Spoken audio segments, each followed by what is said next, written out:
आज हम फ़ौरन से बात कर लेते हैं 1962 का जो कॉन्स्टिट्यूशन है उसकी जो इस्लामिक क्लॉज हैं उसके हवाले से। इससे पिछले जो लेक्चर्स हैं हम उनमें बात कर चुके हैं। हमने जो है ऑब्जेक्टिव रेजोल्यूशन की भी बात की। हमने 1956 का जो कॉन्स्टिट्यूशन है और जो उसका बैकग्राउंड हमने देखा था, उसका हमने इस्लामिक प्रोविजंस देखी थी और उसका हमने ख़ात्मा देखा था।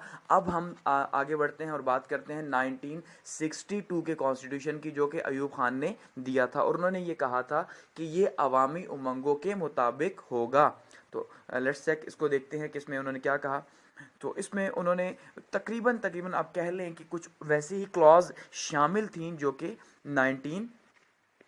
1956 के आइन के अंदर शामिल की गई थी। उसमें हम ये देखते हैं तो उन्होंने कहा जी, जो सबसे पहले जो है वो हाकमियत आला जो है वो दोबारा से वही कहा गया कि हाकमियत आला वो अल्लाह ताला की ज़ात है। ठीक है, सबसे जो बड़ा हाकिम है मुल्क का वो रब की ज़ात ही है। उसके बाद अगर बात करें हम तो जो मुल्क का नाम है, अब इसमें जो है स्टार्ट में उन्होंने क्या किया जी, रिपब्लिक ऑफ पाकिस्तान जो है वो मुल्क का नाम रख दिया 1962 कॉन्स्टिट्यूशन में। यानी कि वो जो इस्लामिक का जो वर्ड था उसको रिमूव ही कर दिया। फिर बाद में जब थोड़ा तनकीद हुई इसके ऊपर कि भाई ये क्या, आप तो मुल्क को जो है वो सेकुलर बनाने जा रहे हैं, अयूब खान साहब आप ये क्या करने जा रहे हैं। तो जब इस तरह से उनके ऊपर जो है वो थोड़ा सा प्रेशराइज हुए तो उन्हें होश आया कि हो इसका मतलब ये तो अवाम तो जाग रही है, तो ये तो बड़ी गड़बड़ हो जाएगी। तो उन्होंने फिर क्या किया, उन्होंने फिर दोबारा से एक अमेंडमेंट करवाई और उसको इस्लामिक रिपब्लिक ऑफ पाकिस्तान का नाम, इस्लामी जमहूरिया पाकिस्तान का नाम दे दिया। ठीक है, इसी तरह से कहा गया कि भाई जो मुल्क का जो हेड होंगे, ठीक है, वो क्या होगा, वो बिल्कुल इसी तरह 1956 की तरह वो उसका मुसलमान होना ज़रूरी है। ठीक है, इस तरह से ये प्रेसिडेंशियल जो है वो आइन था, यानी सदारती आइन था ये। अच्छा, क्योंकि अयूब खान साहब खुद जो है वो प्रेसिडेंट थे, इसी वजह से।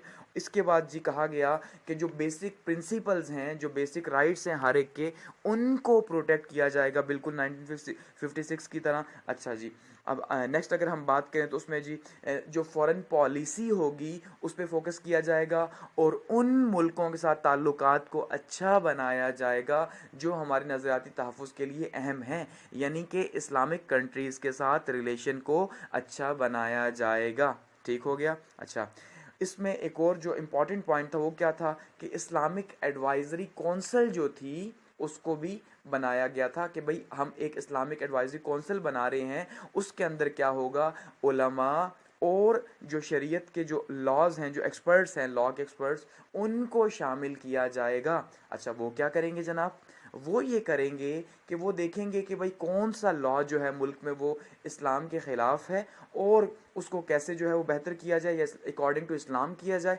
और जो नए आइन आ रहे हैं, जो नए लॉज आ रहे हैं, उन्हें भी इस्लाम के मुताबिक किया जाए या कोई सजेशन दी जाए। ठीक हो गया, तो ये एडवाइजरी काउंसिल बनाएगी। वैसे ही जो एक और इंस्टीट्यूट बनाया गया इसके अंदर 1962 के अंदर ही, ठीक है, कि वो इस्लामिक रिसर्च का जो है वो एक क्लॉज इसकी भी शामिल की गई कि वो इन्होंने कहा जी इस्लामी जो रिसर्च है उसका एक इदारा बनाया जाएगा कि उसका काम क्या होगा कि वो रिसर्च करेगा।